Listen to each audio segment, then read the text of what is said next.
Secretary, Dr. Ben Carson. Dr. Carson, I'm going to combine both of those things, your work in housing and your work in health care, because the liberal argument now is that housing is health care and how they're making the excuse of using even Medicaid money for housing.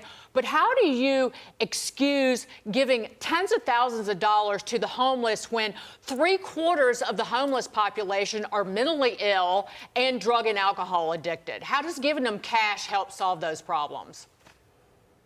Well, it really doesn't. And you look at the Housing First program, which is a good program. It's good to get people off the street. There's no question about that. But you have to follow it up with Housing Second and Housing Third. Housing Second, diagnose the reason that they're on the street, and Housing Third, fix it.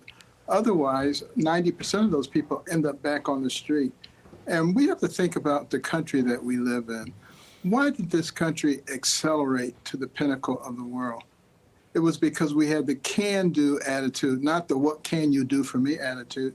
That's what leads to poverty. That is not compassionate when you make people dependent on the government. And there is no society where that has ever worked. It won't work now.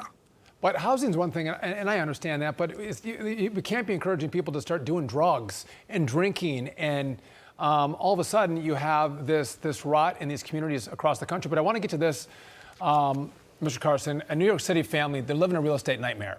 After buying the dream home close to family to take care of their disabled son, they found out a squatter was living there, preventing them from actually moving into the home they just bought.